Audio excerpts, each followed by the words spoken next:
Unveiling the true meaning of beholding the Damsels of Paradise, a mystical reflection on love, knowledge, and divine companionship. When the holy books speak of the Huris, the Damsels of Paradise, they do not refer merely to sensual rewards. These luminous maidens are symbolic of the divine meanings veiled in beauty, awaiting those with pure hearts and illumined eyes.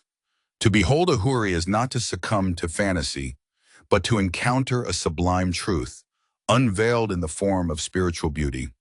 Baha'u'llah, in his mystical writings, refers to the Huri Hilmani, the maiden of meanings, who reveals the secrets of divine knowledge to the awakened soul. The Imam Sadiq is reported to have said that every word of the Quran has 70 or even 72 levels of meaning. This is not merely to dazzle the intellect, but to show us that divine speech unfolds like layers of light, each one suited to the readiness of the seeker. The Huris are those hidden meanings, dressed in symbols, language, and metaphor. The soul that is captivated by them must not only admire but articulate. One must be so illuminated that they can shine through the ability to explain and differentiate truth from untruth. God does not wish to be a puppet master. He wants us to move by ourselves, with vision, with will, and with love born of understanding. The journey from an ordinary follower to a special companion begins the moment one discovers the deeper meaning of spiritual terms, like Qiyamah, resurrection. For many, resurrection is a physical event, but for those who sit near Moses, Jesus, or Muhammad, it is a language of inner transformation.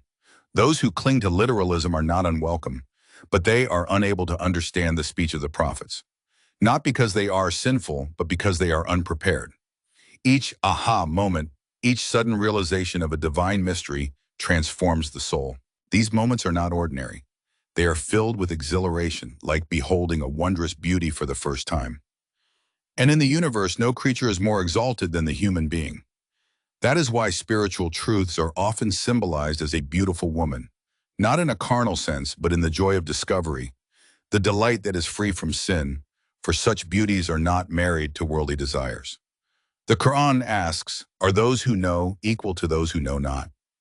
Beyond knowledge lies love, but true love is born of understanding, not mere awe or fear.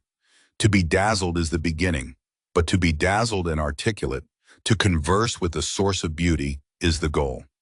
This is why the believer must become more than a stunned admirer of miracles. He must become a communicator, a friend, a mirror of the meanings he receives. That is what people call spiritual confidence. But in truth, it is mastery of divine concepts and the ability to express them. To love a manifestation of God is not merely to admire his acts, but to understand his sufferings, his mission, his language, and his veiled truth. To love Christ is not only to weep at his cross, but to grasp why he chose it.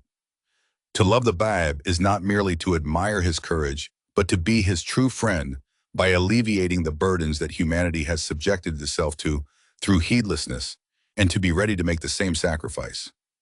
This is the essence of beholding the damsels of paradise, not with lustful eyes, but with eyes unveiled, not with speechless awe, but with the tongue of understanding, not with fear of punishment or hope of reward, but with the love of the friend. He who sees beauty and speaks its meaning, he it is who has truly seen the Huri.